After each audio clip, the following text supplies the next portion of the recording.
You're a big guy. For you.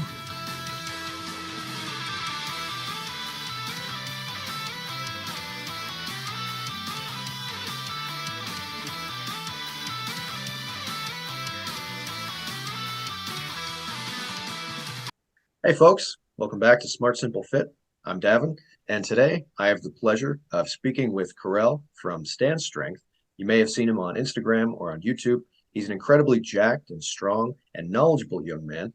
Today he's going to be telling us about power building, maybe his coaching experience, how he got into lifting, what lifts he likes, and then he's going to give me his thoughts on some various hot takes. We're going to talk about a few different topics, maybe some stuff that's causing some hot buzz and maybe even a little bit of controversy in the noble natty space. But either way, hope you guys enjoy. Before you watch this video, make sure to go and subscribe to his YouTube channel. And if you're on Instagram, go ahead and give him a follow. Karel, thanks for joining me today. How are you doing? I'm doing all right, man. Thank you for having me. Fantastic, fantastic. So I'd love for you to give the audience some appreciation for, where you're coming from with this, how you got into exercise in the first place, what your training looked like then versus how it looks like now. What inspired you to become a coach, and as a coach, what type of clients and goals are you normally working with? And then maybe tell us a little bit about like your hobbies and just sort of your overall views on training. So really, tell us about yourself. Yeah, thanks, man. So really grateful for the introduction as well. Very nice words. Smart is a very heavy word to use for someone like myself. But anyway, so when it comes to training, so I got into exercise at around 16 years old. At about 15, like a month before my birthday or something like that, I broke my ankle, right? And at that point in time, I was like 300 pounds, right? So big, fat, like loved food, everything like that, right? So 300 pounds and not really exercising all that much. You don't get to 300 pounds because you're exercising all the time in most cases, right? Unless you're like NFL lineman or something. So when I broke my ankle, that was the first time I couldn't move, right? It was like, it wasn't even an option. Before it was an option, but I just never chose it. But then this time I was just like, man, this kind of sucks. Like, so that was I guess strike one against like being 300 pounds. Strike two was as I was getting the cast and everything like that. They have to do physicals and whatnot. And they said like, hey man, you're 16 years old, 300 pounds. Like in 2 years, like you're already pre-diabetic. In 2 years, you'll be fully diabetic, and you might be dead by 30. So I'm like, okay, that's pretty bad too. Like strike two. And then three, I was just like, I watched a Rocky movie, and then I was just like, damn, I look nothing like that. And I was just like, all right, strike three. So the day my cast came off, I just started working out immediately. They said like, don't do anything strenuous for about 3 months. And I was like, screw that. Like I've been out of commission for my whole life, essentially, but especially for this past month. So I'm just like, no, I'm doing something. So I had access to like a apartment gym, So gym is a very strong word for describing what that was. Like the dumbbells went up to 25, and there was just a couple of different machines and cardio, right? But I was just like, the mantra of my channel is start where you stand. Like you don't need the perfect equipment. You don't need the perfect starting point. Like if you want to be something, you just have to start, right? So my leg was severely atrophied from being in the cast for as long as I was in it. And then I just decided to do upper body. So I was wobbling around, because like it was just like very unbalanced, trying to learn how to walk again, basically. And then I just like started working upper body with the dumbbells. So I did that for quite a while. And I actually do have a video coming up on this topic in particular, because I feel like my experience is something that I feel I could talk more about, because it was essentially a failure. And what do I mean by that? I had lost 120 pounds over the course of like a year and a half, right? I didn't really maintain that weight loss for that long, like to be completely honest, right? So I got to about 180, like I said, like by the time I was 18. Then I would go to the military, and I was around 220, 230 most of my time while I was enlisted, right?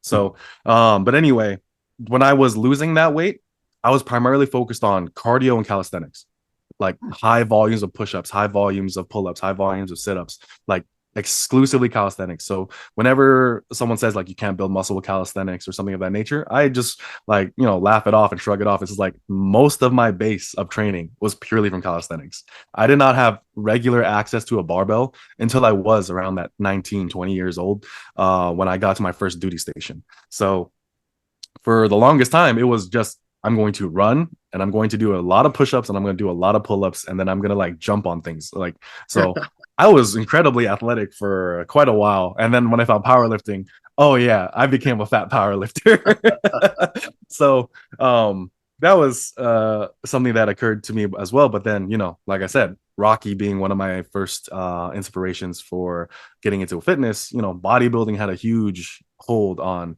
the production side, the behind the camera side of what happened in those movies, right? Like, as much as it is a drama movie, a boxing movie, it's also like, you know, young man like bodybuilding propaganda. If you, Yeah, you know totally. what I mean? It's Like, you very can't watch. effective too. It is, yeah. You can't watch a Rocky movie and not want to work out. So, um, I started realizing with like, you know, an intense focus on squat, bench, deadlift, it was not actually building the physique that I wanted. And that's kind of when I kind of stumbled upon the idea of like power building.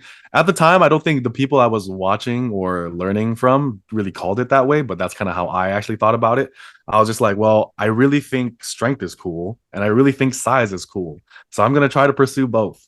And my initial source as far as like information was actually Alex Leonidas. So at the time he was known as like Alpha Destiny. Yeah. And a lot of my training information came directly from him. So over the next couple years, I like what I was in, I got to like a 295 bench, a 335 squat, and then a 475 deadlift. And that was when I was like 22, 23, in the military and whatnot.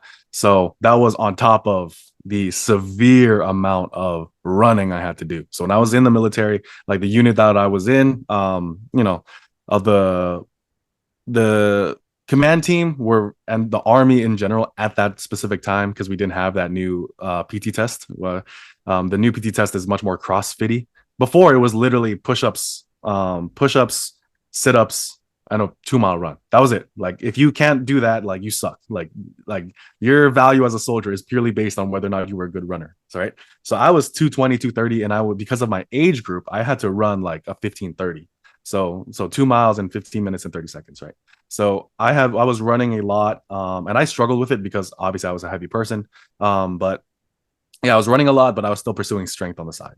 So, or as I guess a main goal. But yeah, when I realized that squat, bench, deadlift were insufficient, I was like, all right, cool. What do I think will really round this out? And eventually, most people they'll come to find that they're just going to dig up the the best advice of the people who came before them. And that's why we kind of have the idea of like the big five or the golden six or things of that nature, right? So I was like, okay, I'm going to focus on squat, bench, deadlift, rows, overhead press, and pull-ups. And that was like kind of the start of it.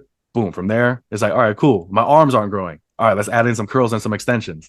So from there, it was just a matter of never of like committing myself to what I thought would work, finding that maybe it's not doing the best it can, and then just making that adjustment and leaving um, room to just experiment with new things. And that was one thing I was really grateful for when I was in the gym, is that yes, I think optimal just had different names back then. Like you just wanted to like know more. It was more of a curiosity thing, but it never got to the point where you just relied solely on the intellect side of things to get the work done. You just always knew it's just like, well, at the end of the day, like I just need to make a decision, and then whatever decision I make, I just have to commit like to that as hard as possible, work as hard as possible, and kind of go from there. So power building, um, the mixture of size and strength is something that I stand by, just given that these two goals, they're so closely related that for one, if you're a natural lifter, you can't separate them. Um, Strength and size training have been poorly defined for quite a while, where for a long time, size training was essentially equated to strength training. And that's not necessarily true. But the overlap between these two things are so vast that trying to separate them more than necessary is only going to be counterproductive. And nowadays, when we look at strength, I feel like most people have a skewed perception of that also because of powerlifting, because now it's just 1 RM strength on squat, bench, deadlift. Like strength itself has changed its, I guess, definition. So, for example, in our space, in our world, intensity is often referred to as percentage of your 1 rep max, right? Yep. Most people don't talk about intensity in that way. If you talk to just regular people and say like, how intense was your workout? They won't be like, oh, I was only training about 70% with my bench press 1 RM. It's like, no, I was like pretty damn hard. I'm kind of huffing and puffing and sweating, you know? So sometimes the definitions we use in the space, like our communities, it doesn't really match with reality or the larger community at whole. And we kind of forget how things actually are supposed to work or what they're supposed to mean. So when we look at strength as 1 rep max on squat, bench, deadlift, we miss out on so much of what it really calls on from you, right? Because if you are serious about strength, there's certain things that you should care about just as equally as bodybuilders. So, for example, I think one caricature that has its merit is like the fat power lifter or the power builder who's really bad at strength and really bad at size, right? Yeah. Yeah. The reason why these things exist is because of the poor definitions we allocate to them, and then as a result, when we claim this identity with it, it's a flawed identity. So when it comes to let's say strength, right? You want to have the like a really wide base, right? And what does a wide base mean? You need to have a lot of muscle. So there's very little there, right? And then one thing that kind of also goes into the habit side of things is that the best people in any sport, in any endeavor, right? They tend to be people who have good training practices in and outside the gym. For them, the program is a daily thing. It's it encompasses the whole day and not just the hour you're in the gym, right? So for guys who are really into strength, they have the same number of meals each day. They have them usually at the same time, and they usually have the same content. What is different about that compared to bodybuilders? So when the fat powerlifter exists, it's just this power fantasy of I can get big and I can get strong without having to invest most of my life to this thing. And I think that's kind of it's an attractive thing for sure because it's just like, well, I want to do other things with my life. And when you're that's what people should do for certain phases and parts of their life. But eventually you'll come to find that what really matters to you, it will come at the cost of what you might enjoy, right? Like there's this saying like life is suffering, but not all suffering is bad, right? Because you can either choose the suffering of discipline, and discipline has its own rewards, right? Like you feel great, you're constantly hitting goals that matter to you. But the thing you have to deny typically tends to be, like I'm a huge advocate of food, right? I'm a big guy. So, like you can't always be eating the things you want to be eating. You can't always be just like lazing around when you want to. You can't just be partying all the time, right? So you kind of make these decisions along the way. And when it kind of came to that whole fat powerlifter, like kind of image, that makes a mockery of strength just as much as it makes a mockery of muscle building. So the best powerlifters, the ones at the top, even if like, let's say, people might criticize them as like, well, their body fat is high. So like, well, yeah, but here's the thing, like it just serves a purpose for their sport because like it's not high because they're just eating junk food all the time. It's high because like they know that it's what is needed to like make them good for their sport, right? So that whole fat powerlifter thing, honestly, it's just a cope. Like power building, it can be a cope. I think there's a lot more validity to it than people would want to give it. But for the most part, when it comes to these training aspects and the ideal way to train, what's good training is good training for everyone.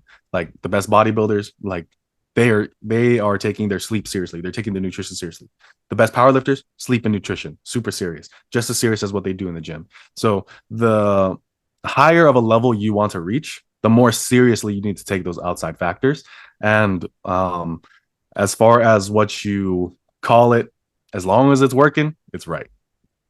Well, and it's so funny too when you hear like the more, I guess they would call themselves like the bodybuilding crowd, where like strength doesn't matter, you don't have to worry so much about numbers, and maybe they're like even advocating against the big three on the basis that they're suboptimal or some other phrase they might use to describe them. If their claims were true about like the effects of powerlifting and power building, you would think that to be at the top of powerlifting, you'd have to have a bad physique. Like the worst physiques would be at the top of powerlifting.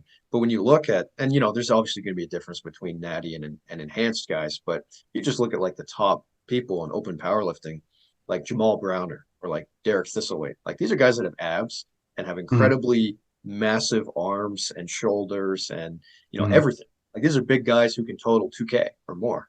Like these are Hmm. these are monsters. These are absolute monsters. They're relatively lean and they're jacked. And then sure, that's like the enhanced side. But if you go back to people who have set records in the past, the name escapes my mind now, but Sam and I actually were messaging on Instagram about this guy who, even now in his 40s, was doing like 600 pound snatch grip deadlifts for a few reps. Like this is Damn. a big strong guy who set a was it I think it was a national powerlifting record at the time in his weight class, completely drug tested. So yeah, like this is a guy who has always looked like a bodybuilder, and his background, I'm pretty sure, was in bodybuilding.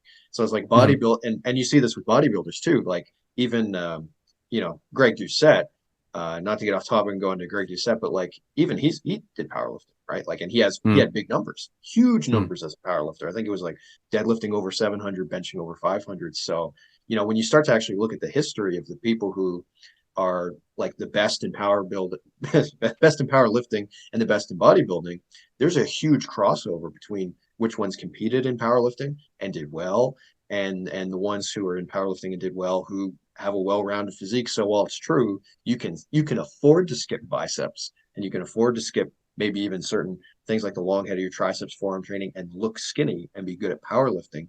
That doesn't mean the powerlifting caused you to have a bad physique. It's different, right? There's a distinction. Yeah, yeah, it's what you aim at, you know? Yeah, Like yeah, it's this really weird thing where it's just kind of like they criticize you on failing to hit something you weren't even aiming at, right? yeah, So, yeah, like at a certain level, maximizing squat, bench, deadlift is the goal of the power lifter, right? As a yeah, result, there's going to come like opportunity cost and a time commitment that separates you, right? Like but for the most part, in most people's life and most people's training, like size and strength, like they go hand in hand for most of the training that you actually have to deal with. So even when you look at like the bodybuilding guys who have, the takes, or they say things like strength doesn't matter for size or things of that nature, typically what they mean is not that strength itself doesn't matter for size. They just mean that you don't need to do a whole block where you only focus on squat, bench, deadlift, one rep yes, max. So yes, we have to be very clear with, like as a community and within ourselves, we have to be very clear about what we mean by certain things because, and I think most of the people like, in the noble natty space or the underground YouTube fitness space, they're very good at like defining what they mean by strength and yeah, whatnot. So they're very good at like finding like where the application can go wrong. They're really good at that. yeah, But the issue is that when we start applying the term to multiple definitions, like if strength is just 1 RM squat bench deadlift, or is it the capacity of actually improving your ability to do the same weight for more reps or more weight for the same or more reps, like that itself, that can't be separated from bodybuilding. yeah, Like the methods that you would use for that might vary and there might be more steps in between. However, for the most part, like that is a necessity of bodybuilding. So yes, to say, like to apply, to say in one sentence, strength does not matter for bodybuilding, and then have that same with the first definition, but then make that same sentiment with the second one, it no longer works. So oftentimes when we have these conversations, people, it's very difficult for them to recognize when they're operating on two different definitions, even in the same yeah, sentiment or even in the same argument that they're trying to present.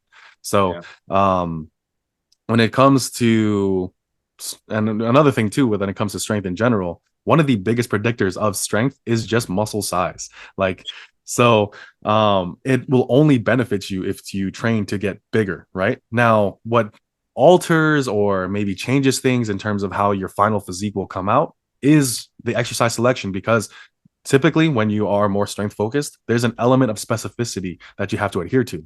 Bodybuilders have like no such thing, typically, right? So for them, if the exercise builds the physique that they want to have and it really does build the muscle in a safe and effective way, that's the yeah, exercise that they should do. Powerlifters don't have that luxury. They need to stay within their skill. They need to stay within their sport. So as a result, their hypertrophy work will look a little bit different, but the actual principles that they apply are going to be fundamentally the same. So when these criticisms kind of come up. I don't 100% disagree, but at the same time, I don't necessarily 100% agree either. Yeah, yeah. Well, I think you made a very good point there. You're saying like, as long as people are clear on their terms and defining them and not contradicting them, right? That's like goes to the for people who are nerdy like we are and talk about logical fallacies. I know some people that's like a pet peeve for some people talking about, but like there's a fallacy called equivocation, which just means you throw around terms without defining them, and in Mm-hmm. a kind of a debate context almost, or not really debates on YouTube, but people making videos back and forth disagreeing with each other. It kind of allows you to kind of weasel your way through objections if you're changing your terms, like what it means. Mm-hmm. And I would agree that a lot of people in the noble natty sphere who are against power building are good at not doing the equivocation fallacy, but there's still another. My objections would be the problems are it's not just about what they define as strength, but at their take home message. So at the end of the day, that same person is going to make recommendations, and they're going to be like, I Mm-hmm. recommend you don't squat, bench, and deadlift for these reasons, or their Mm-hmm. conclusions might be they might respond to someone's comment and say something like oh, you should focus on these exercises instead of those because these ones have more stretch. And I Mm-hmm. look at the recommendations like that and I go, I I really don't see that stretch or the supposed, that this is a new topic too that we can get into, the whole stretch me out hypertrophy. I really don't see that being the thing that's causing someone to not grow their biceps. They just need to switch from standing barbell curls to incline curls, and then all of a sudden the gains run unlocked. They probably weren't working that hard, or they were Mm-hmm. doing reps that didn't look that good. So it's like Mm-hmm. do better reps and try harder at the standing barbell curl before you give up and say, I have to do incline curl. I think incline curl is a fine exercise, but I Mm-hmm. just don't see this argument that is popular with the hypertrophy guys, like get the stretch and don't do powerlifting. But that being said, then you have natural hypertrophy, who's actually a pretty big advocate of doing barbell exercises. And to this Yeah. day, I'm pretty sure he still trains the big three, right? So, Yeah. And it most people depends. in our There's some balance, right? Yeah. Yeah, and most people in our space would like all of us would definitely like I can say with pretty much high confidence that most of us would recommend the barbell basics because this whole movement of optimal exercises and like Right. the popularity to bash these basic compounds, it Yeah. usually comes from people who are outside of our sphere, people who don't Yeah. make long form content because they don't have the mental capacity to do so. Pretty Like shady. yeah, yeah. It's like, it's the people you see on Instagram. It's the people you see on Oh, yeah. TikTok, which I stay away from TikTok like the plague. Um, Oh, but it's the influencers on those platforms because um they they just need something quick and they just need something out there, right? And they need to go against the status quo in order to get like views on them because there's nothing new under the sun and they need to be that new thing under the sun. They want to pretend that they want to be that new thing under the sun to get more views. So no, most people in our space, like, no, we would definitely like recommend like certain exercises, but we would oh, make sure that we have certain caveats. Like, for example, when we say you should squat for bigger legs, right? We typically don't mean, all right, I want you to do like a low bar squat, super hip hingy squat. Like, no, wide legs, vertical wide shins. legs. Yeah, Yep, yeah. yep. Like that's not what we mean. So same thing with the bench press. It's like you should bench press for pecs. It's like I don't mean max arch Two like inches of ROM. yeah 2 inch of range of motion. Like that's not like what anyone is like saying. So when we have these like failed or like faulty definitions or faulty perceptions of certain things, and then we kind of base our arguments and assumptions on that, we are doing ourselves a disservice. So for one thing, I think it's and we kind of talked about this a little bit earlier before we started recording, is that we want to present things in the best possible way first. That's So right. we should, rather than having the inclination to strawman something, we should try to like steelman it, basically, like make it Definitely. the absolute strongest like position it possibly can be. And when you critique it, you kind of come to this place where you actually have to like you're dealing with knowledge that you aren't like on, that isn't necessarily on the most stable of ground, and you still have to think through things, and that's a much more intellectually like responsible place because you can only do that when you're operating on something that is like true or genuine or useful, and you can't do that with like this thing. Otherwise you just kind of get like the whole camps and this is throwing at each other. And now, on that same note of like steel manning to represent things, right? Okay, how could this idea or method be executed in its best form? And then we would, try and soberly, fairly evaluate the merits and the downsides of it. Now that's when we're talking about powerlifting, power building. I think that's a good one because especially in the noble natty space, that's a very popular one. It's in contention to one degree or another, like whether or not you Mm. should and whether these are really the best investment for hypertrophy, especially. But now how would you say that would play out for CrossFit, which is something people love to make fun of? Do you think that there is a best version of CrossFit? And what are your views on that because of that same, steel manning it if you had to? So that's a very interesting one. That's a good one. So the deal here is that when it comes to something like power building, right? What are the two things that they claim to be mixing? Size and strength. Right. When it comes to CrossFit, it's a little bit different. It's now dealing with a wide variety of different exercises that basically change on every single competition. So, like you can, that's not the biggest death sentence in the world because, strongman, like the competition aspect of it is kind of similar. Um, but the difference with CrossFit is that endurance and variability are key factors in how they train or how they kind of go about things, right? So if someone says, I'm going to do CrossFit because I think it's the best for building size and strength, it's like, whoa there, buddy. Like who at the highest level, right? How strong are they and how big are they, right?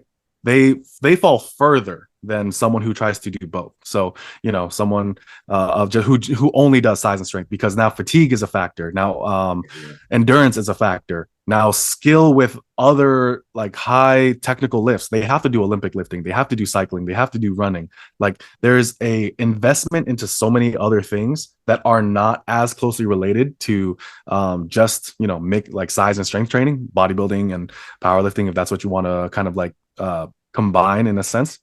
Yeah, yeah. The amount of variability makes it like have that lower, I guess, Return. standing in terms of trying to say, all right, I'm going to do CrossFit because I think it's going to make me the biggest and strongest person ever. No, like sure, a combination of size and strength is going to entail a decrease in the maximum amount of size you could possibly have and the maximum amount of strength you could possibly have. But I don't think that difference is all that much, given the fact that the difference between size and strength themselves is not as big as we want to make it seem.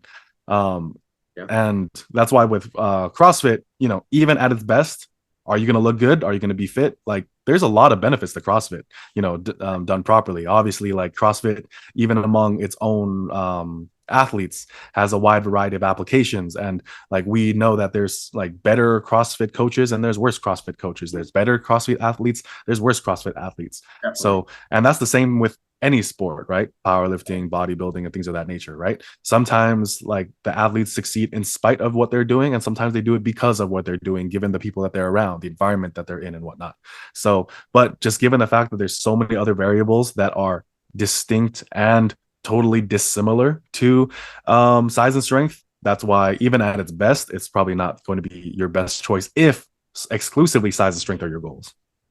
Cool. So overall, in your view, CrossFit, it's not all bad. Yeah, like I tend to bash it because like like I don't know if you watch this channel, but there is a channel that kind of like puts up the highlight clips of the CrossFit I games know. and like I think with I know the channel you're yeah, referring to. yeah. Yeah, Yeah, so yeah. I like that a lot. And like, don't get me wrong, I clown it too. But at the same time, like, I have been around people who have had very intelligently put together programs for CrossFit. And like, the thing is, like, I will never hold their goal against the goal of size and strength just Yeah. because that's not their goal. Like, I think one thing that's really unfair to do with a lot of the things that we kind of talk about is that we try to say that your goal is not good, and as a result your methods aren't good either. It's like, well, their method matches their goal, but the only way that you can criticize their method is to say that their goal is stupid. Like, Yeah. so oftentimes when it comes to power building, I think that's what most people do. It's just like, well, power building is stupid because the goal of power building is stupid. So as a result, like even if the method is pretty intelligently put together and the person who has decided to kind of go down that path has decided, all right, well, this is what strong, like my strength will mean to me. This is what my ideal physique will look like. I recognize the consequences of, let's say, like trying to pursue these things in the same program, the recovery aspect of things. My expectations are managed given the fact that my goals have some element of contradiction with one another. Like, but then it's just like, well, power building is dumb. Like, it's just like you can't have a good conversation anymore. It's just if you had to contend with what someone is doing and say like, well, let's do it, kind of like talk about it this way and whatnot, you can have a much more beneficial conversation on both sides. But trying to say that your method sucks because the my goal is different from your goal, I just think that's a unfair measuring stick to apply most things to. And that's why I think when it comes to how we go about things, and no one really does this in our space, thankfully, like everyone is just like, as long as you are genuine with what you're doing, the messaging just gets a little bit muddled because we have to talk to people who are I guess less experienced, I guess, Yeah. for a lack of better words, or people who are still trying to figure things out. So we need to have these more hardline stances in order for them to kind of take that and then apply it to their own thinking. So it's a interesting thing to deal with. It is, yeah. There's a balancing act to it for sure, where you don't want to come down too hard on something, or I just watched a recent video of yours, right? Like saying always and never. Like you Yeah. use phrases very carefully because, sure enough, if you go around throwing always and never, you're gonna find a case of someone who proves you wrong, and that's like, well, it's Hmm. back to the drawing board, right? Or if there's something you really Hmm. want to articulate, and that's in retrospect, that's not how you want to phrase it. Okay, try and think through again, make another video and say, okay, here's what I really mean on this. And you try and Hmm. learn from that stuff so it helps you mature. Whether that's maybe someone who hates power building sees this guy who's like really jacked and really strong. It's like, okay, maybe I can take that into consideration. Or you see someone who's really big who doesn't do training, or you see someone who's calisthenics and has an amazing chest, doesn't do any bench press. You go, okay, I need to take that into consideration. So it's like, yeah, we try and establish what the principles are and like adhere to them, and at the end of the day, people can use the term nuance, right? But nuance is like something you need to navigate your way through, in my opinion, to make conclusions. So you still make Hmm. conclusion, and just like when we were having our just a brief chat before we started the recording for our episode, it's like, yeah, you can't just pretend that you know everything.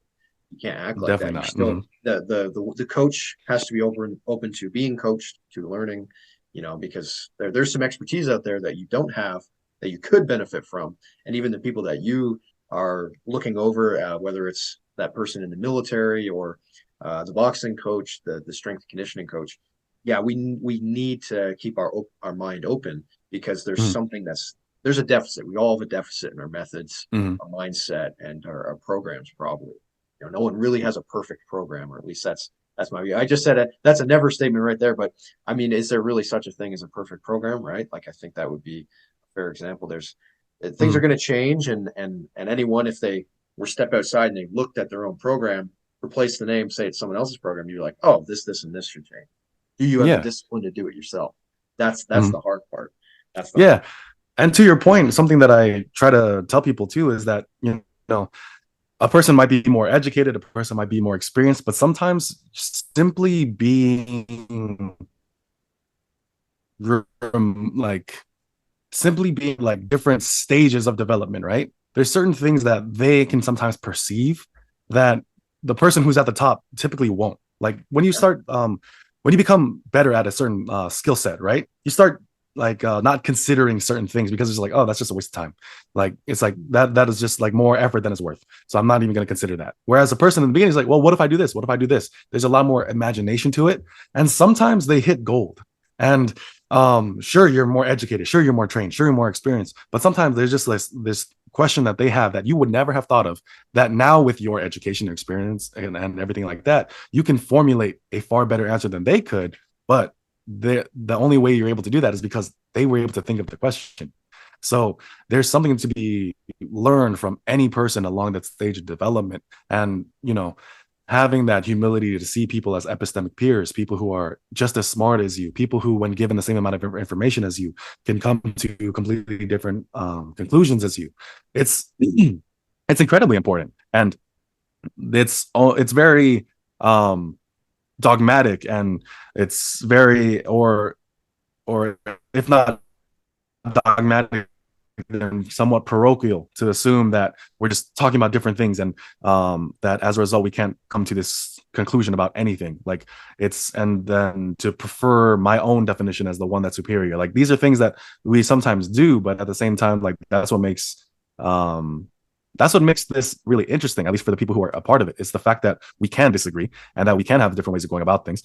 But it's just so long as we kind of provide some type of evidence that it works, and most things, not everything works, but so long as you're following certain set principles, it can. And um, trying to limit as far as what people should aim for, I think is like a horrible thing to do because, you know, all things considered, our pursuit, our hobby, it is a luxury, and we are kind of like artists in a sense. Like like sometimes we talk about programming as a art and not necessarily a science, because it's not necessarily so much that we're trying to discover truth. We're not trying to discover something that is objective. We are trying to actually create something.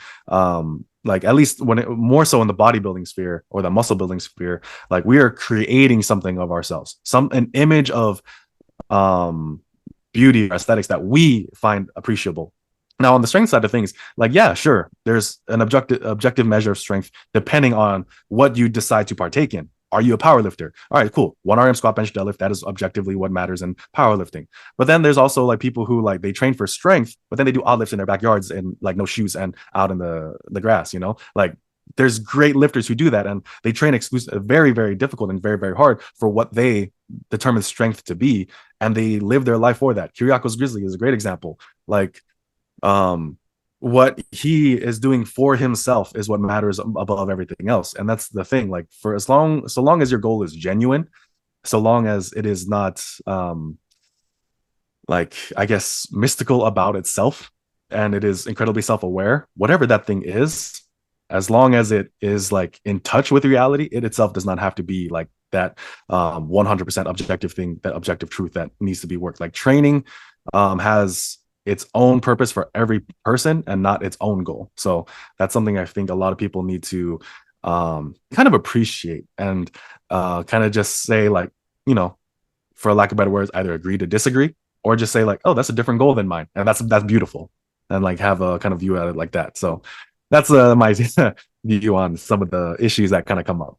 Well, I really like the way you put that. That's yeah, and you're actually the third guest in a row who's made the point like training is like more art than science. It's more art than science, more art than science, or at least there's you blend these two together, and I think Mm-hmm. that's so helpful for the audience. And if I could only share like my own thoughts on that same thing, it's like we're not looking for effective methods because we're so gung ho about, or we shouldn't be because of the exclusivity of each effective method. It's like find a method that's really effective, train it for a while, evaluate to yourself if it needs to change or if you want it to change, and then be really clear and honest with yourself about why it should change or why you want it. Maybe you're bored and you want to have some fun with a calisthenics art. Is that wrong per se? Is that like it's not immoral, but just be honest about yourself that it's coming from a place of boredom versus a movement not giving you, like you said, from the physique standpoint, the physique that you want. So like those are different considerations,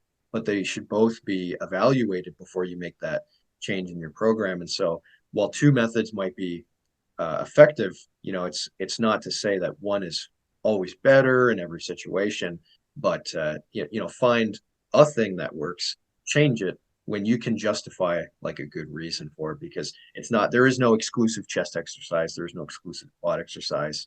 The whole uh, Bald Omni-Man likes to say this one: principles are few and methods are many. I think Mm-hmm. that one really rings true because so many things can be effective when the execution is done right.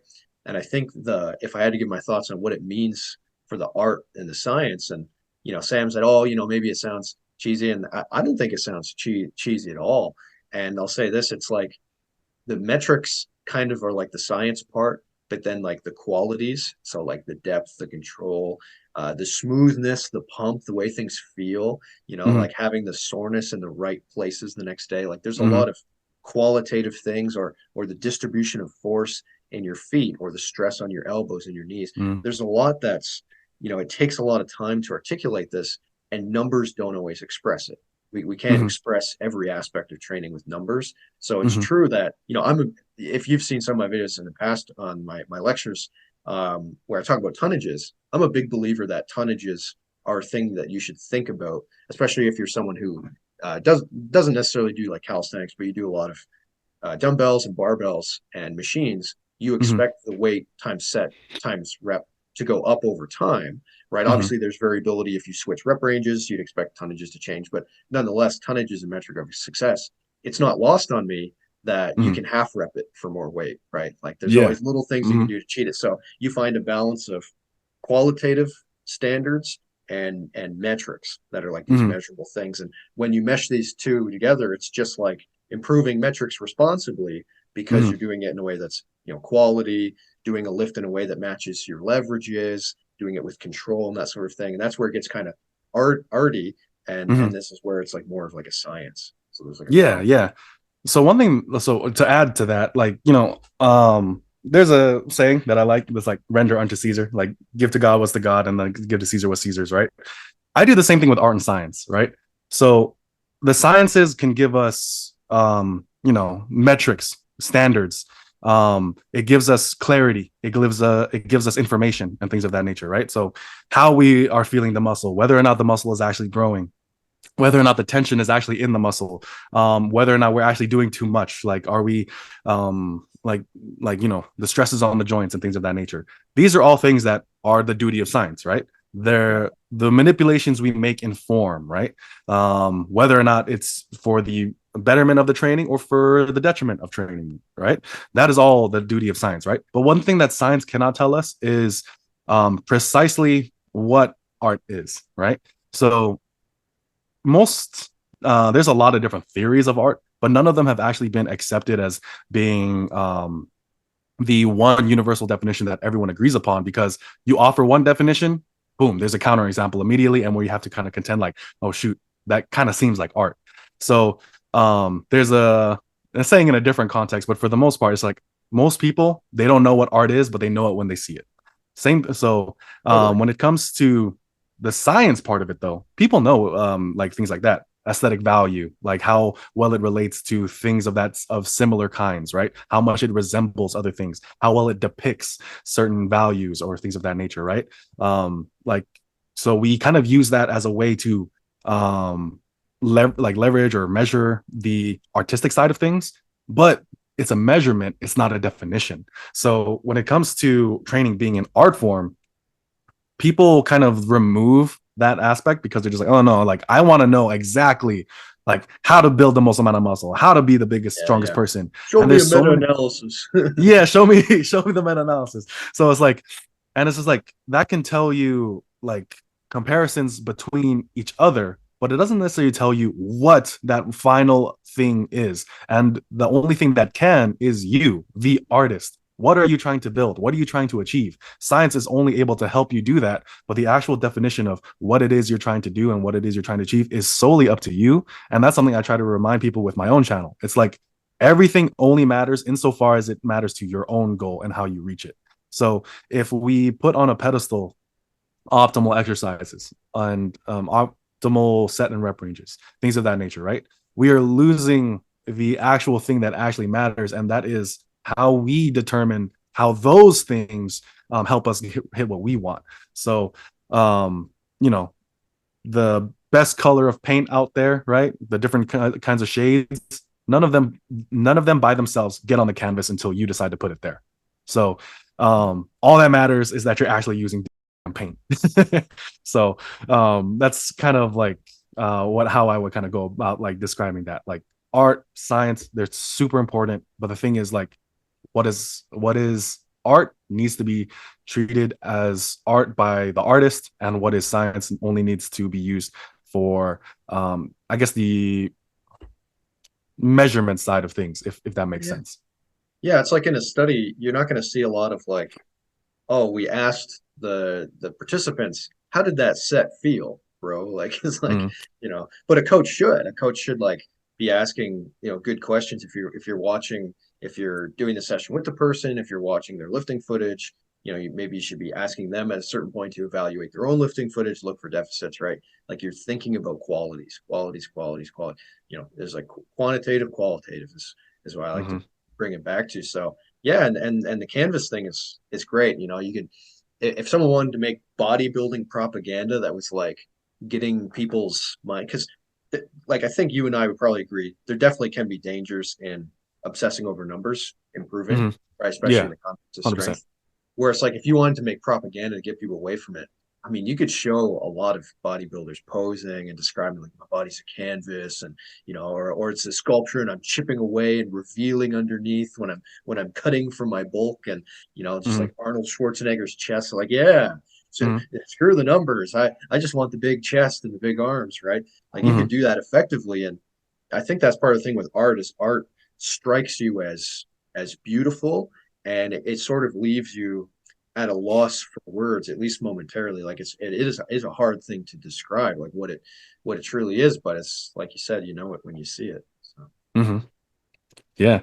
So like that's why like power building, right? We don't know what it is when it's bad, or we don't know what it is when it's good, but we know damn well what it looks like when it's bad. So yeah, like something that I kind of want to talk about, like as far as like power building goes, is that I think that when it comes to that concept, right? Um, just to kind of put everyone on the same page, how I look at power building, right? Done properly, it's basically bodybuilding, right? That yeah, is yeah. that is something that I've kind of come to accept about Oh yeah, how I look at things. Now, that being said, there's still the strength component, and so then we still use like linear periodization and things of that nature.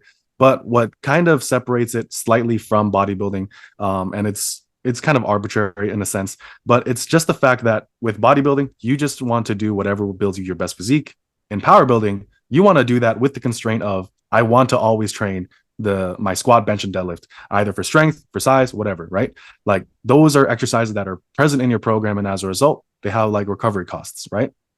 But the thing is, what makes someone a good power builder, what makes someone a good bodybuilder, what makes someone a good power lifter are going to be the same no matter what. Is the form you're using actually relevant to your goal? Are you challenging the muscle? Are you growing the muscle? Are you building strength, right? Um, do you take into consideration recovery factors? Stress outside the gym, stress in the gym. You're using barbell exercises and you're training them heavy. As a result, the amount of work that you can do on certain isolations has to be altered, right? And because of your strength goals, you probably are choosing highly specific lifts or lifts that have more carryover, which only adds to that amount of fatigue and only further limits what you can do as far as like other isolation exercises, given your limited recovery resources that you're giving somewhere else. That's where you kind of see the difference between the amount of size a power builder would get and a bodybuilder. But the thing is, that's okay so long as you're okay. You're clear with that's what I want. I want to yeah, be. I want to train this way. The amount of gains that I can reasonably expect are the ones that I want because I get both. Right? It's yeah. like people have the mistake of choosing. I want to be maximally strong and maximally big. Basic approaches between alternating between either one because you can't have them both at the same time is it's correct. It's the right way to look at things. But for me as a power builder, it's like I don't necessarily want either one in either direction. I just want to maximize where both is. And sure, that might be less from either one, but the advantage is I have both now. So Yeah. like that's the one thing that I think people kind of miss out on. It's just like if I'm not getting the most of something, then I'm not gonna do it. It's like, man, like I box. I'm not gonna be the heavyweight champion in the world, but that doesn't tell me I shouldn't box. I do it because Yeah. I like it. Oh, I do it because oh, it's what like it's fun for me, right?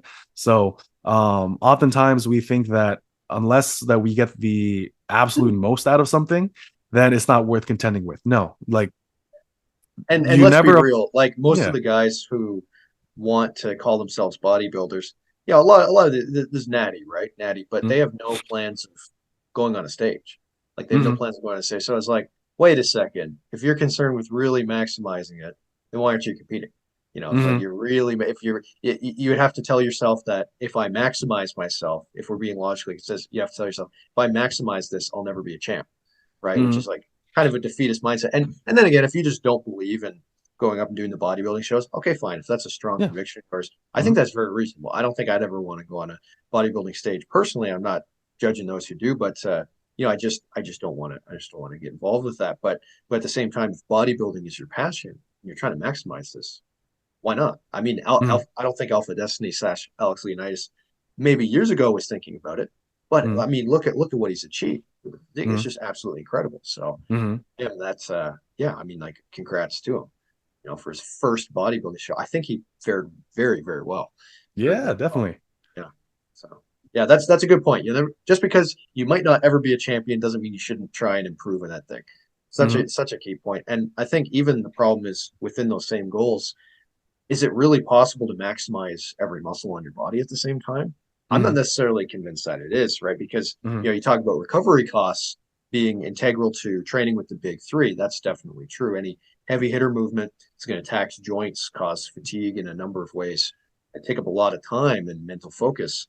But at the same time, if I train, you know, my upper chest, guess what? Mm-hmm. All the joints that I'm using, my shoulder, elbow, wrist, to do pressing motions that change that like really effectively train the upper chest, that takes away from my ability to train my lower chest.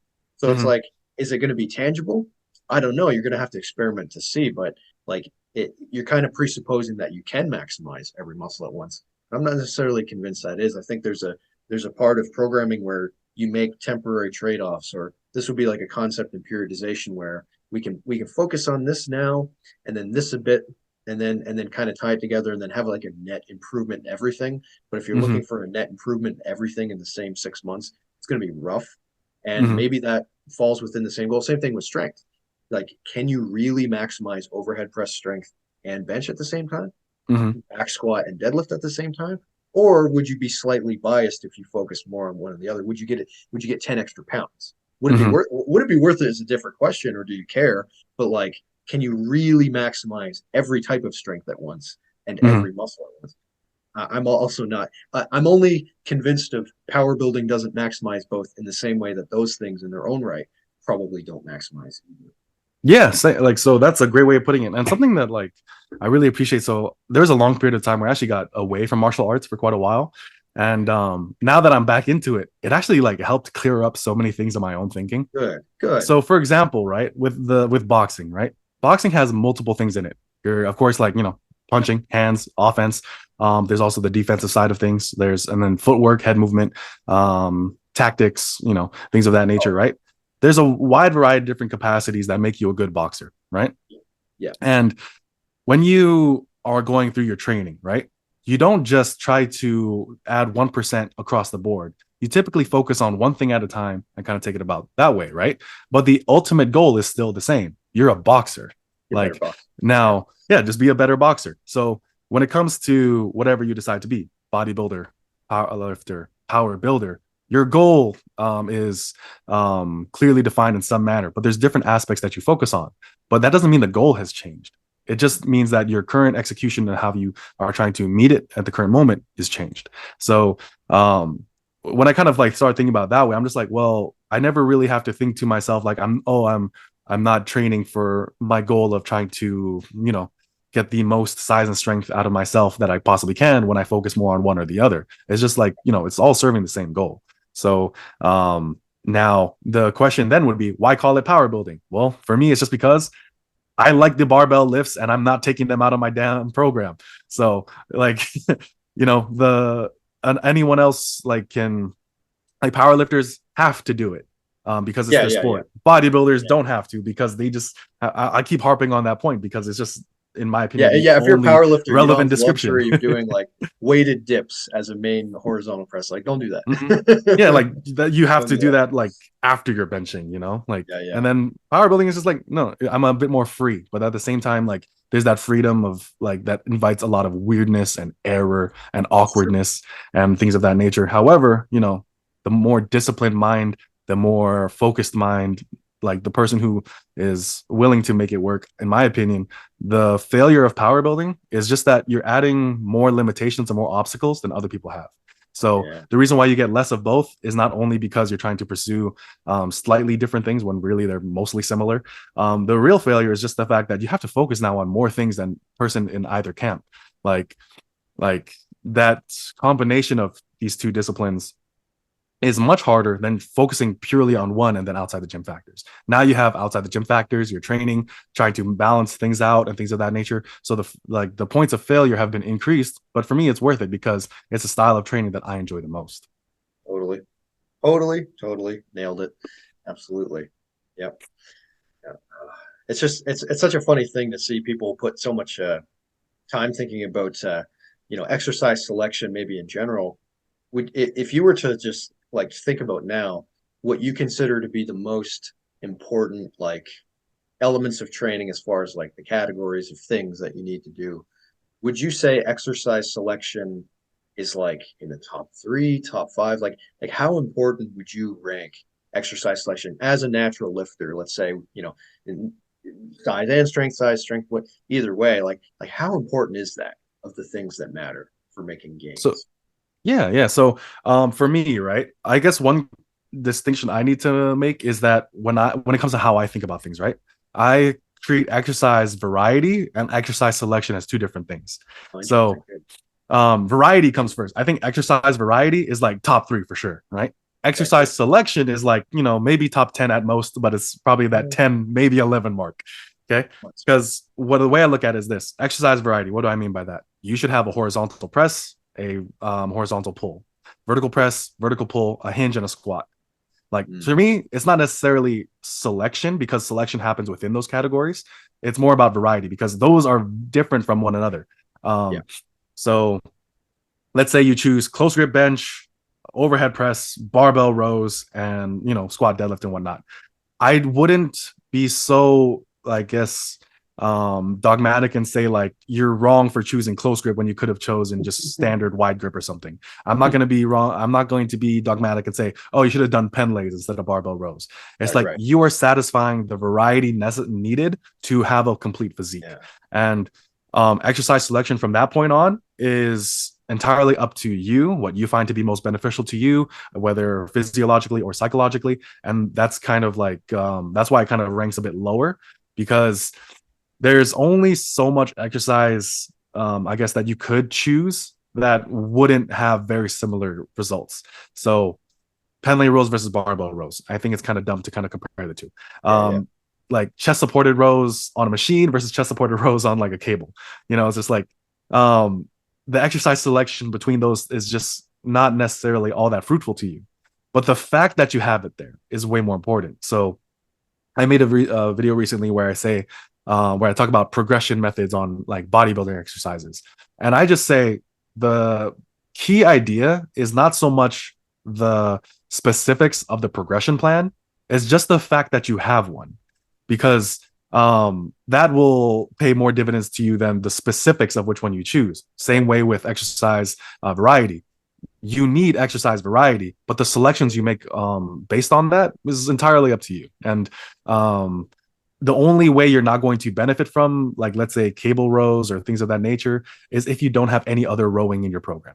So that's why, like, exercise variety, maybe I'm like defining it poorly or defining it in a way No, that's no, not that's fair. commonly. Yeah. Yeah, it's different than what I thought you were going to say because I thought you meant maybe you're going to say like different types of like within the same movement pattern, like having Right, different because of how we look at horizontals. Yeah, variation yeah. or something. Yeah, variations, right? Yeah. Yeah, Now, yeah. on that topic of like having variations that fill, I like the way you basically talk about movement patterns, right? For the sake of being well-rounded with the variety. Now, how important do you think training variations are within those categories, within those movement patterns? So how I look at him now is very different than how I did before. So before I was just like, every person does this. I'm going to throw every Everything. variation in there because I need to hit my upper chest, my middle chest, the lower chest, like because we believe that there's three different types of parts of the chest or things of that Yeah. nature. Like it's like I'm going to do everything all at once, right? And what I've come to realize now is that you can spend a really long amount of time with one variation. So I know it gets a little confusing, how I like my Yeah, yeah. schema of things, but you can spend a long amount of time with just one specific variation for like a while and get a lot of gains. Because I know that, people will bring up the biological law of accommodation, but manipulations in volume and intensity bypass the biological law of accommodation. So when things start to get stale, that's when you can start incorporating variations. But I think that they should either be done like in place of volume already allocated to it. So let's say you do 10 sets of benching, 5 sets on day one, 5 sets on like day three. So on the first set, on the first day, you still do your bench. Then on the next one, instead of doing 5 sets all on barbell, let's say you do 3 sets with like your standard benching variation. So for me, it's something of a close grip shoulder with a grip bench. And then for Okay. the last 2 sets, I might do Larson pressing, or I might Right. do dumbbell pressing. I might do dumbbell incline pressing, right? That way I'm taking volume away from a variation and I'm allowing myself to put it on a different like kind of angle, different stress curve and things of that nature. And that's kind of how I go about it. So Yeah. when it comes to that, or let's say like that starts working less and less because I might be getting a bit you know too efficient with that main movement, then that a variation will just have its own day. One day will be my standard benching, then the next one will be inclines, or it might be like close grip Larsens, where I take an actually closer grip, or things of that nature, right? So that's kind of how I approach things. But for the most part, you don't need to add that in immediately. And I think that's where a lot of people kind of get their programming wrong, is that they spend so much time like just, and this is not necessarily to a detriment because it just builds a lot of muscle. And then like as a result, more muscle moves more weight. But Definitely. as a result, their skill component is pretty like I guess intermediate. But just by virtue of them being bigger, their numbers are inflated. But then it's just like, well, let's cut down on the amount of variations and accessories you do and just do more of the main lift. And then you find that their strength like hits another like amount of PRs basically. So yeah, hopefully that answered your question.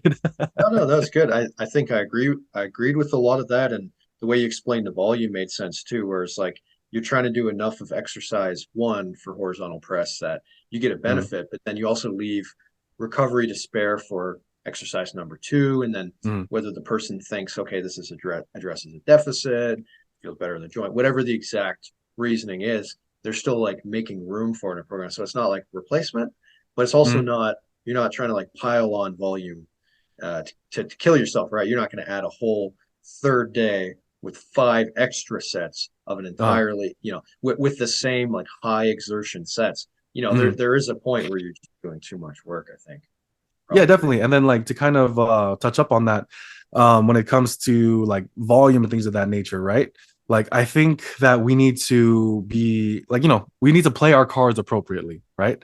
Like if you want to win in a card game or something like that, you don't just shove all of your hands down, like your entire hand down. You don't do that. So if you want to win in a strategy game, you don't just like do everything, right? You have different things kind of building up at different times and different rates and things of that nature, right? So when it comes to how we kind of go about things like exercise variations and like reallocation of volume, we should do that on a very slow basis, just so that way that there's more room for improvement when things get stale. So it's like we do a minor change that will the minimum effective dose to elicit change to get more results. And then once that starts running low, we have because we didn't put all of our cards down, we now have another card. All right. Rather than doing 2 sets of a different chest exercise, I'm now going to do 3. Now I'm going to do 4. Now I'm just going to have a whole separate day of 2 different types of bench pressing or 2 different types of deadlifts. Whereas before, people are just like, all the cards are out, and the only thing you can do is go backwards. And then you're just gonna have to redo that process again anyway. So it's just kind of like rather than do that, it's just like take things slow from the beginning. Yep. Yep. Take things slow from the beginning, it really resonates with me when you say like, okay, what you would normally do, subtract a bit and replace that. That's how I've done that before, where I've had a pretty good focus on, a good example would be like back squats, front squats, where it's like if you get your warm ups in, and in my experience, if you do like your 1 or 2 good stimulating sets of each together, same day, you can make a choice. Do I do the back squat or the front squat first? You can get a lot done in a Mm-hmm. total handful of sets between those 2 types of squat variations. And you can try and work through why you would incorporate a front squat if you think it's beneficial for hypertrophy or for like a powerlifting context. But like that's pretty adequate. That's pretty good. And you wouldn't try and do 5 sets of back squats and then 5 sets of front squat. They have to be pretty No. easy sets to make that doable. Yeah, It's yeah. just the only way. Like you're Something's got still to like give. in your first 6 months if you can do that. Yeah, yeah. All right. Well, there's some hot takes I wanted to get your thoughts on. Yeah. So Pete Rubish made this video a while back, and forget what the 3 or 4 opinions he was giving in the video, but I remember the parts of the video I really disagreed with. This was months ago.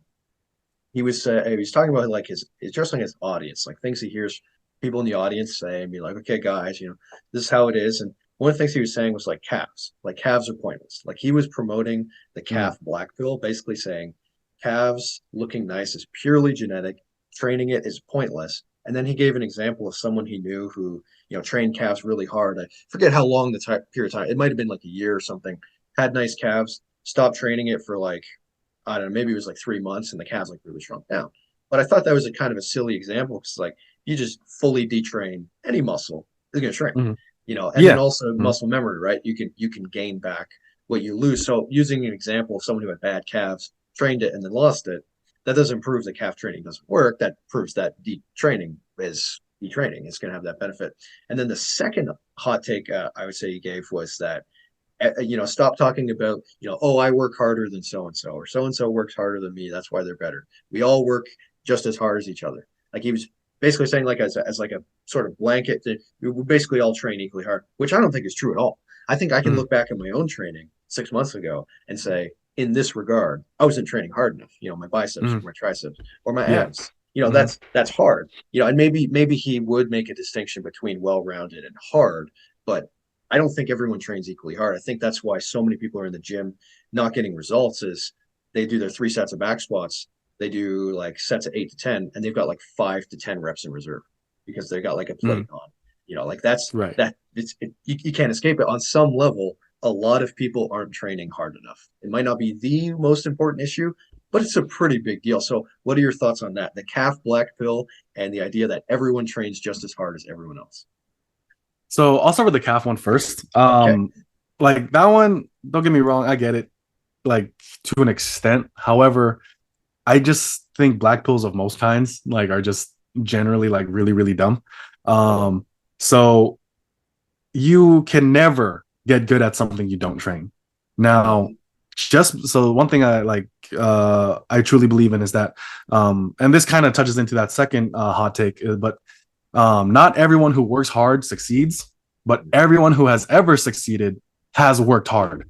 So it's like like if you don't even give yourself the opportunity to grow, then why are you complaining that you didn't grow? So training, like it's very similar to like kind of like a garden, I guess, that like biology and whatnot will kind of do its thing, genetics will kind of do its thing, but you have to give it the right environment. You have to Yeah, give yeah. it a reason to grow, and you have to give it the nutrients to grow. If you're doing neither of those two things and then you just complain about what's happening, it's like in my opinion, you don't have a right to. So when it comes to calves, don't get me wrong, it's a very difficult thing to grow, but difficulty is not a death sentence, and it's not, in my opinion, a reason to not pursue something. If anything, that's why it's more valuable to pursue something, because we typically have more enjoyment, pride, or satisfaction from pursuing things that are difficult.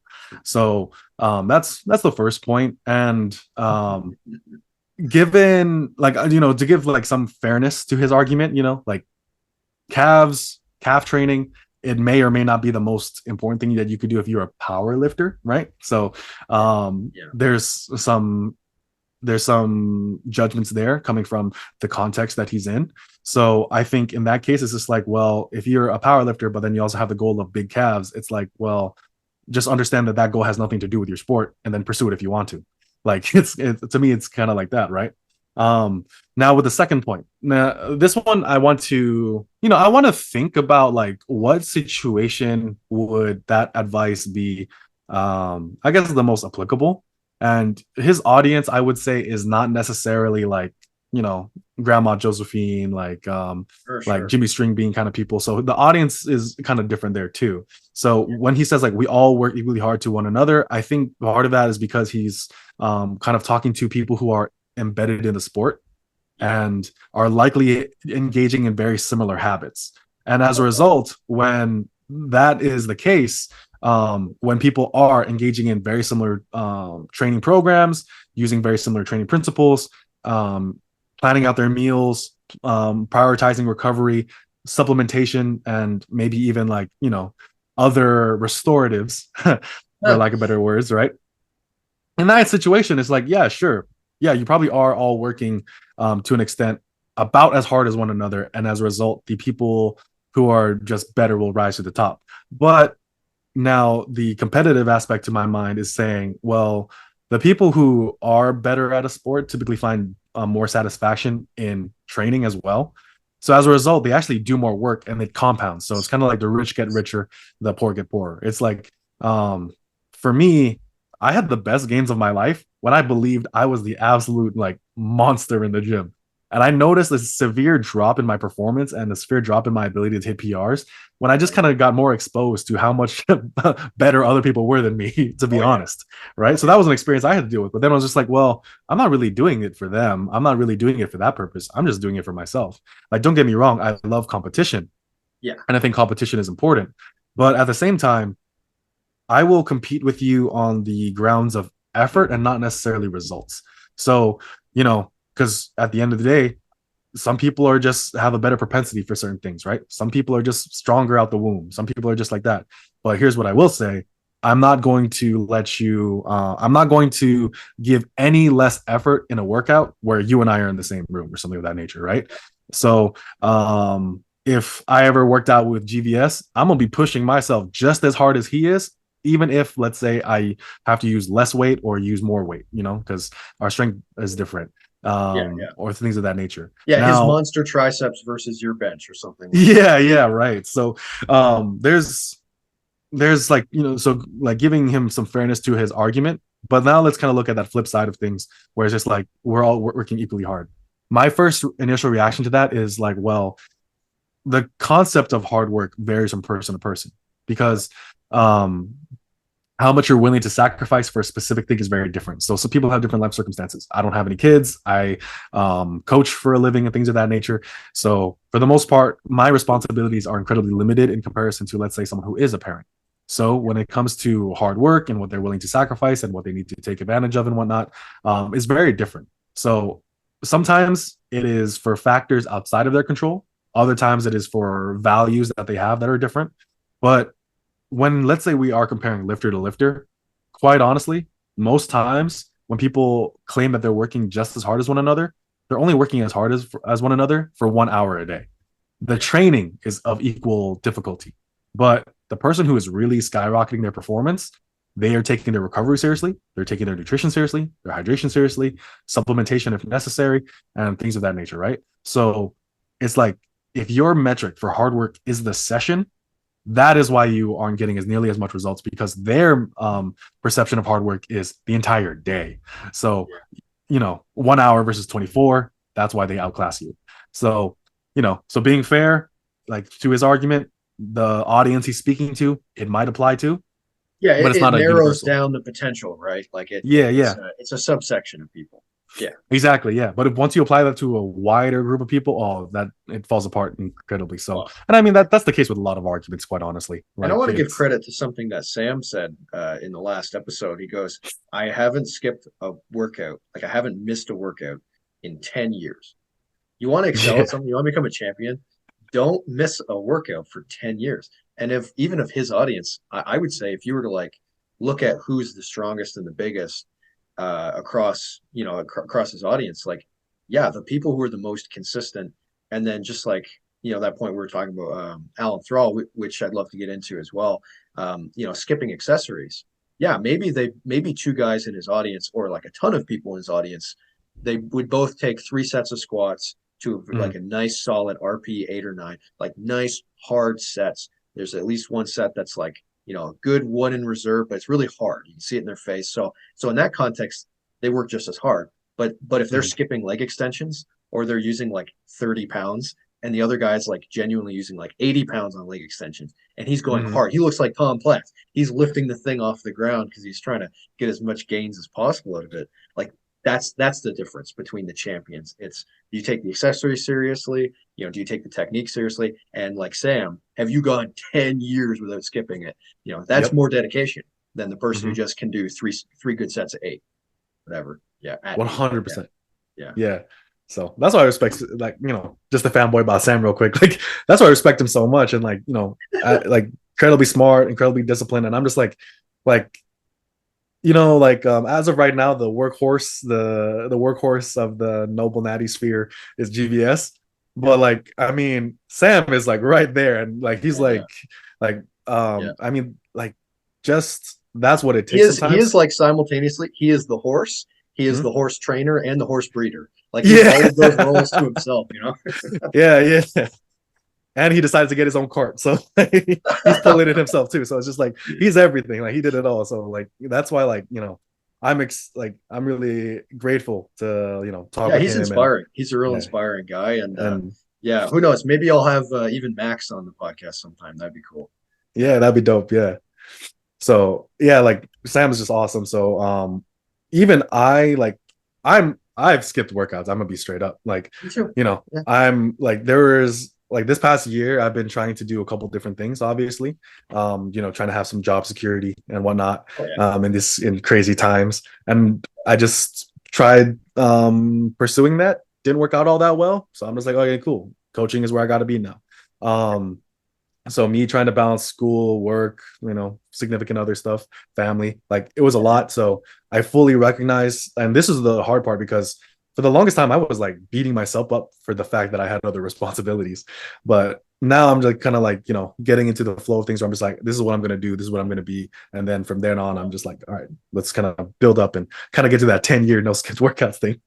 Well, I think you'd find it'd be worth it too to invest.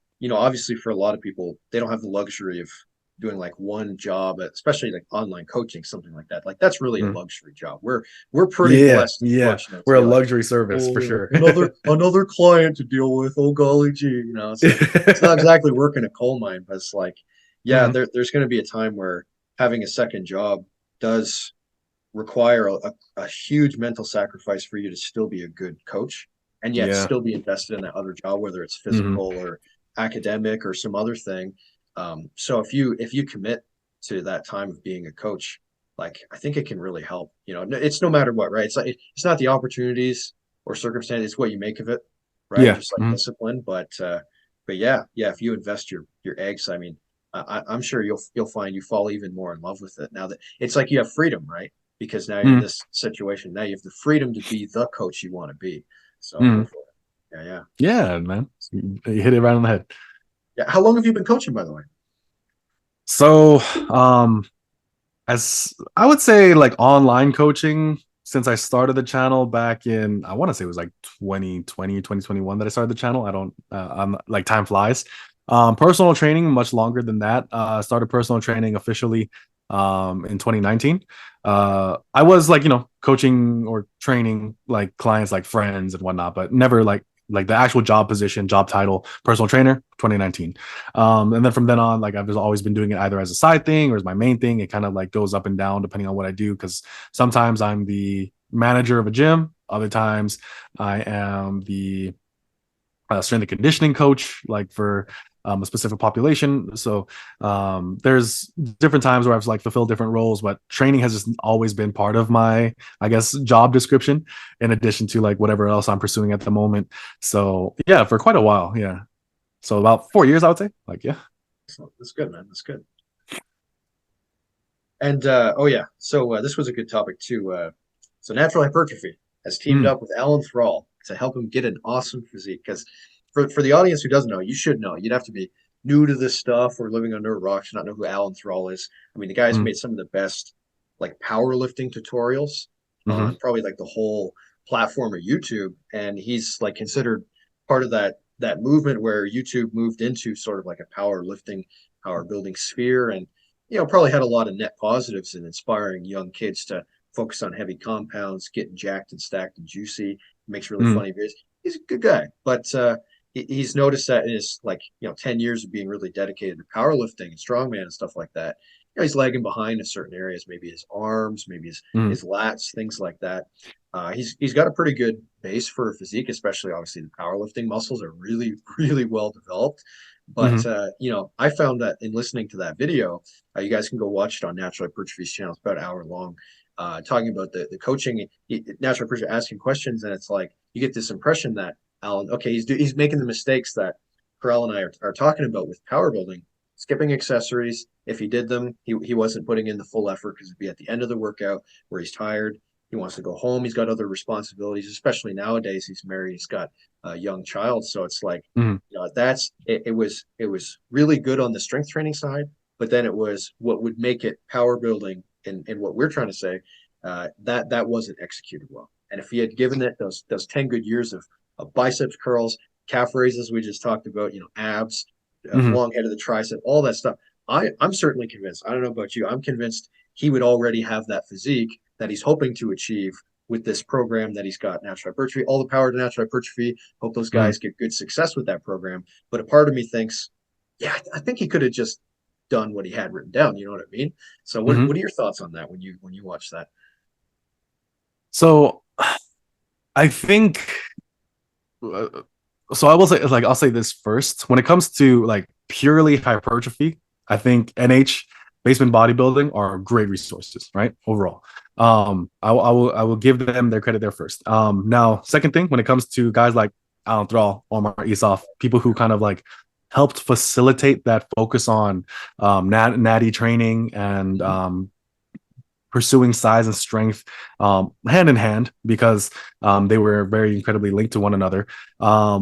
I will say that that was incredibly important. And what you will notice from the guys who have actually gotten bigger, and even if getting bigger was their only goal, strength is still important to them. So NH he points out something really important, which is that he gets better at compounds to improve his performance on isolations or on accessories. So his bench goes up to get more out of his other exercises in his program. His squat goes up to get more out of his other leg exercises in his program.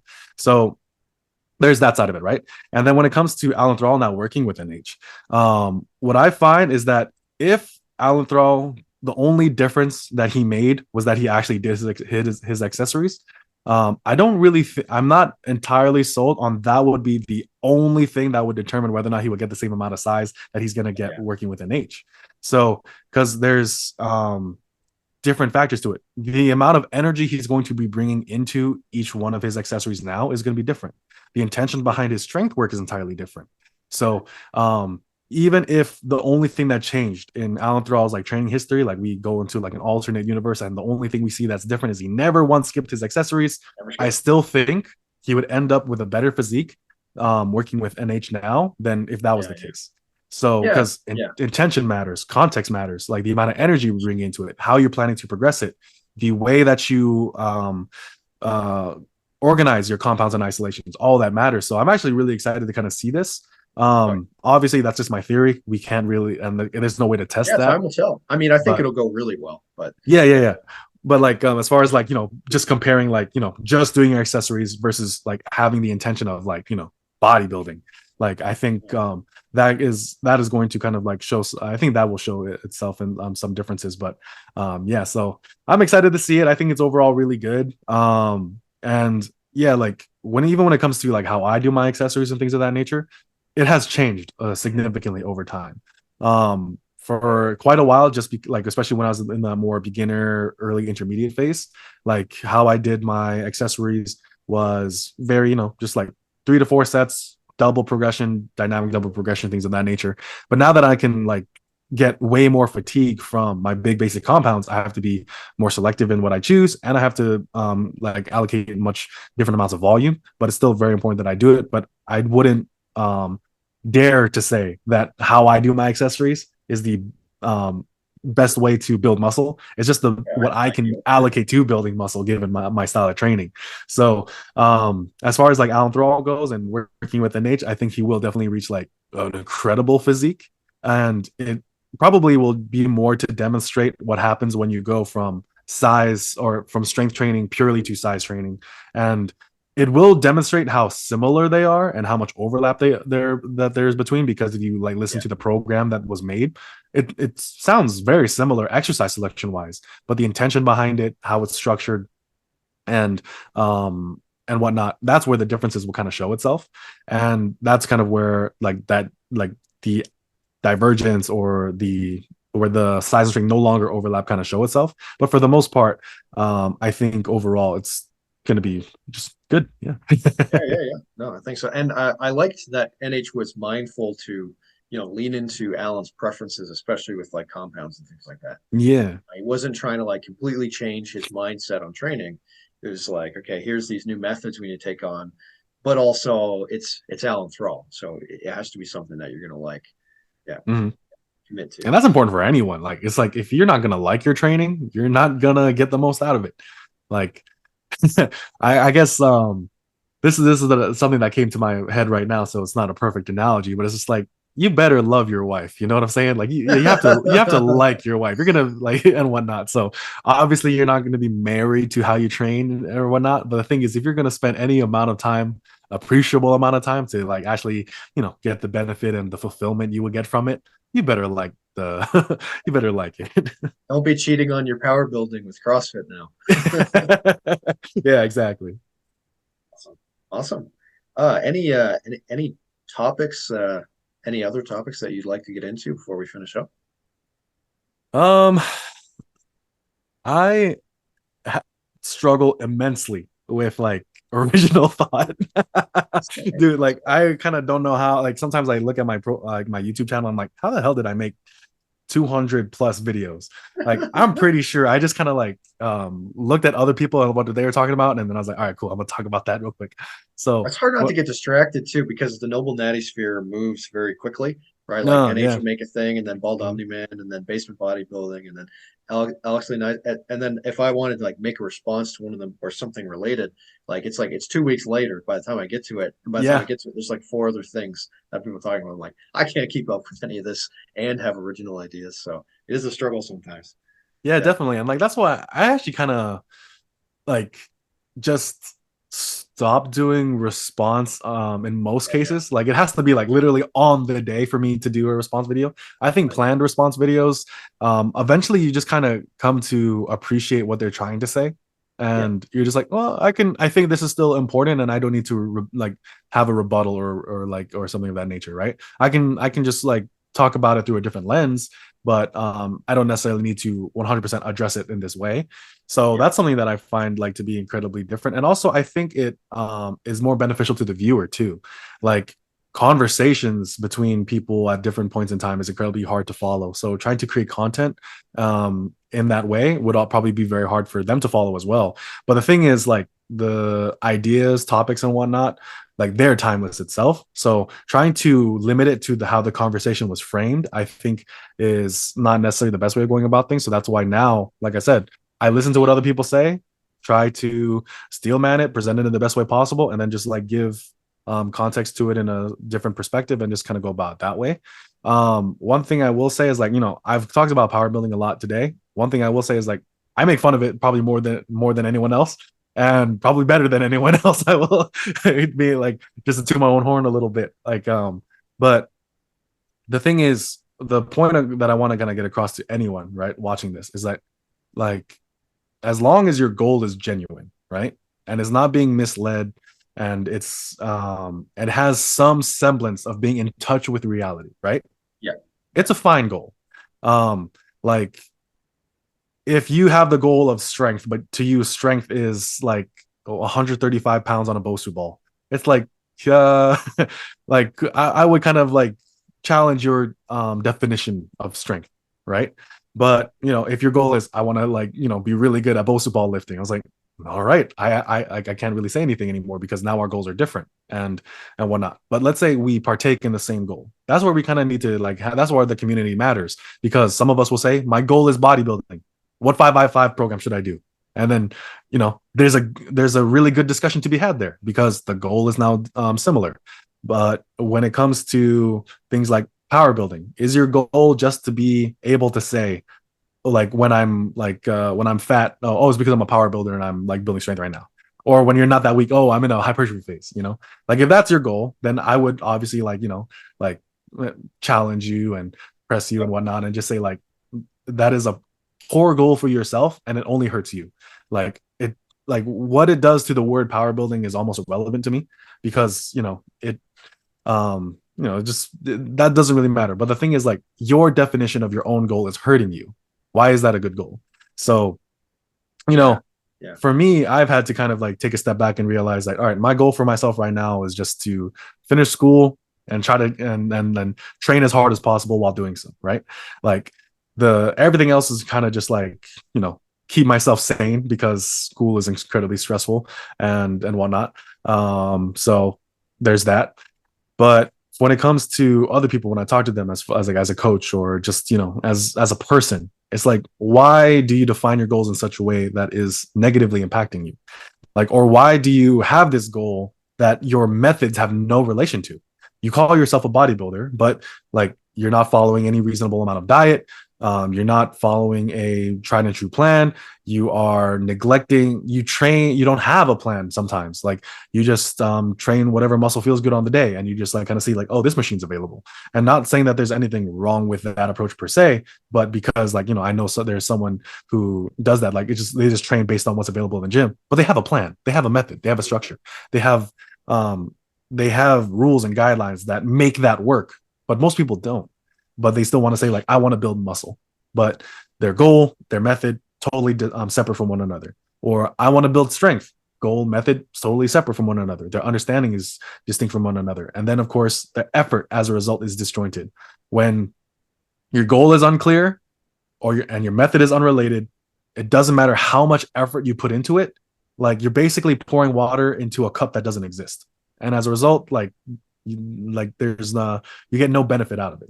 So that's something that I want to kind of get people across from is just like, if your goal is genuine and if your method is in touch with reality and you put as much effort as you can into it, that's where you get results from. Everything else is just secondary. It's all just noise. What you call it, the exercise selection that you do, so long and whatnot, all of that is secondary. The most important thing, that's why people say principles are, or methods are many, principles are few. And all that matters is that your goal matches that. Well said. Wow, that's awesome. I think that's a great take home message for the audience. Thank you so much for joining me today, Karel. I really appreciate it. And just like I'll say to pretty much any of my guests if they're interested, second episode sometime be fantastic. Yeah, I'm down, man. I really enjoy talking to you. So I'm really grateful to be on. To the audience, thank you guys for watching, and definitely be sure to follow and subscribe, Karel. Now, Karel, is your coaching service open right now? Or are you full? Right now, I still have spots. So I do have a Okay, couple more got it. spots until the end of the year. So if you are interested in getting bigger, getting stronger, like at the same time, I Yeah, got you. yeah. All right, he comes highly recommended, folks. So check him out.